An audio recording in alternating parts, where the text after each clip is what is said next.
Nice job. Okay, up on camera. That was on camera. All right, guys. So we're here assembling the 416 cams in. 415. Look at the paperwork. Okay, 415, whatever.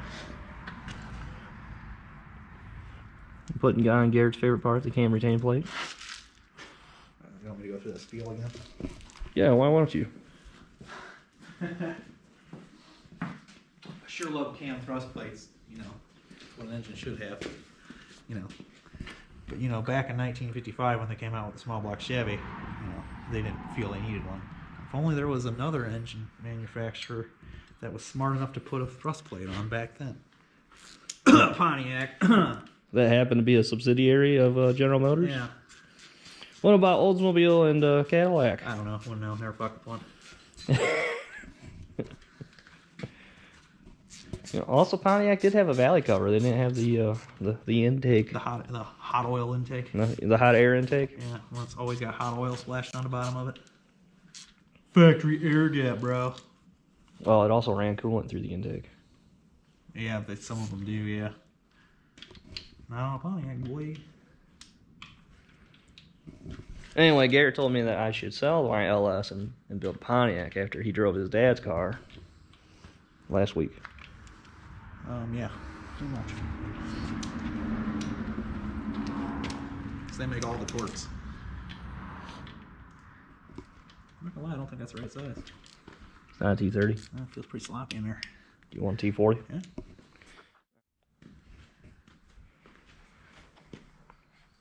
Alright, so Garrett here is degreeing the camshaft. Very tedious and technical process.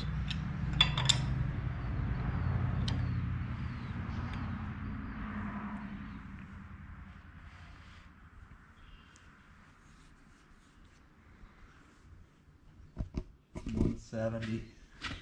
You want me to get the calculator back out? Yeah. Alright, 170.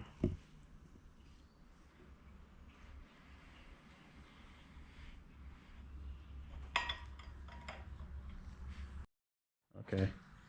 Hey, look, Adam's putting a head on. Big mount. See if I can line it up here. See how long it takes him to do this 10-second job. I can't see, Charlie.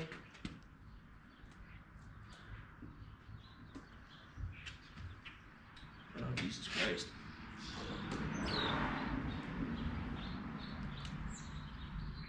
You need to come forward, I can see from here. Must be like nice. Toward me. On your right hand. Okay, so Adam's doing just a terrible job here. Listen, I'm trying to see. I can't see. Oh my God, this is embarrassing. I'm looking down through the hole. Oh, there we go. Oh!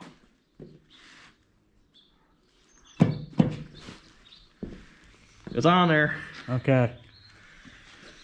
I'll start dropping bolts in. Cool. Thanks for laughing at me. Appreciate it. No problem. That's when. See how fast he can put this head on.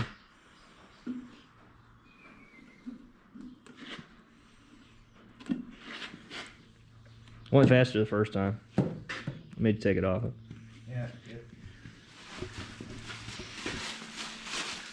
All right. Well, we'll get the bolts here. Zap that fucker down. And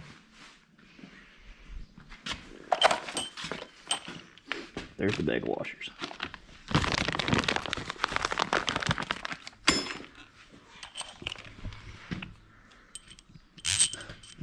What?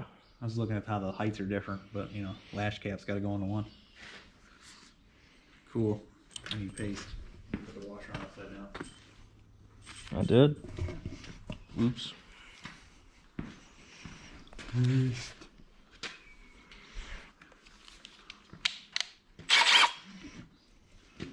Paste is kind of dry.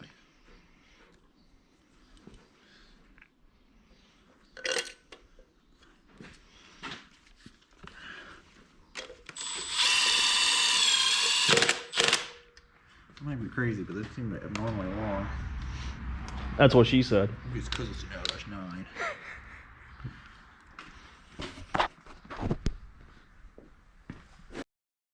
Alright, we're back with both the cylinder heads on now. Going through the torquing process.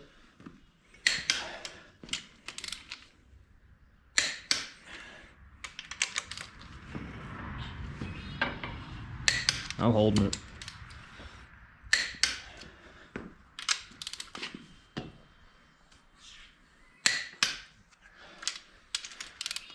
Maybe you should show off these cylinder heads.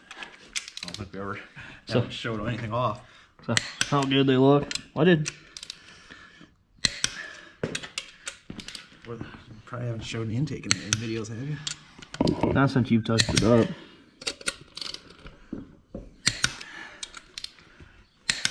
With fancy high-dollar intake valves. Titanium.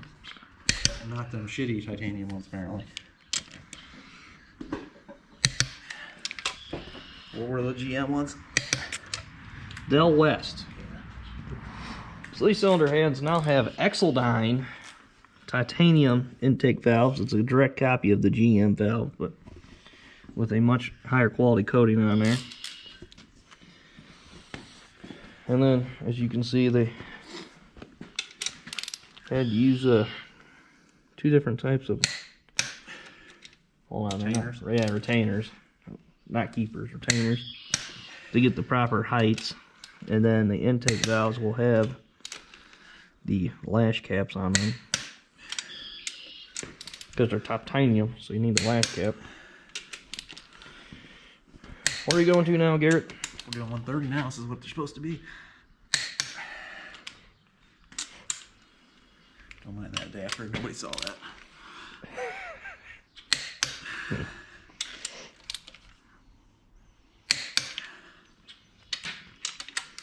I don't think the adapter's gonna make that big of a difference. Yeah, they claim that extensions, adapters, anything will make a difference. You know, will supposedly lower it. Oh well.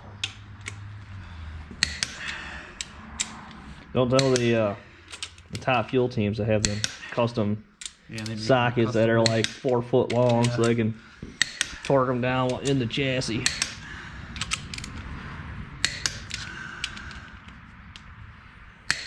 I watched a video where Stevie Fast made his own socket. Yeah, I know. Awesome. Okay, you can do the other side. Alright. Anyway, guys, so first issue we have here. I have the Brian Tooley shaft rocker kit. Obviously, there's a stand that goes down in here. Don't need a stand to show you what's going on here, but I'm going to have to email the guy that I bought all the stuff from and tell him. So, this comes with the stud kit as an optional upgrade. The ARP stud kit. At the time when I bought this, the ARP stuff was like unavailable. So, I used their part number and sourced my own stud kit off of eBay. But as you can see, what's going on here is the shaft will not slide over. It slides over the threads, but it won't slide over the smooth part of the stud right here. So, yeah, that's kind of an issue. And I'll have to contact them to see what to do to fix it. BTR is pretty good to deal with, so hopefully they'll just send me the right stuff. Or yeah. Just wanted to share that with you, though. That's all part of it when you're trying to do a semi-custom engine build. Alright, guys, we're back a couple weeks later. Had to get push rods ordered. We talked about the shaft rocker system not fitting over the studs. Emailed the guy at BTR that I ordered all my stuff from. Explained to him what was going on. They asked me some questions about like what studs I had. Gave them all the part number and all of that. Originally I ordered studs from BTR, but couldn't get them. They were out of stock, so I found them on eBay. They are legit ARP studs. Here's the packaging. Anyway, so they just asked me to measure them. They should be 8 millimeters. They all measured out to like 7.93, 7.94 millimeter. And long story short, they sent me a shipping label. I shipped this back to them. Rick Smith, the head product developer, called me from his personal cell phone. We talked about what was going on, and then, so yeah, he gave me a shipping label. I sent it back to him. They've corrected the problem. I'm assuming they just drilled the holes out and or machined the holes out, and then they 2 days shipped it back to me and measured push rod length. Ordered my push rods from BTR. They're 11/32 in diameter, which is the biggest ones you can fit without having to drill the heads or the holes in the heads. And so yeah, we're finishing up the assembly of everything. So yeah, it was pretty cool. BTR was very easy to deal with. They weren't like, oh, you're an idiot. You know, because sometimes they try coming across like you're an idiot. Garrett experienced that with Willwood. Huh? They're not Willwood? No, they're not Willwood. When you ask them a question and explain to them a situation, they actually listen to it. And when you tell them that you have precision measuring devices and they're able to measure things, they listen to your measurements. So yeah, we're gonna finish putting this together. I'm gonna paint it or clear it. Something I haven't totally 100% decided. Gonna have him do it because he's better at painting than I am. I suck at it. And then the thrash begins to get this old junk out of here. That's where we're at for now.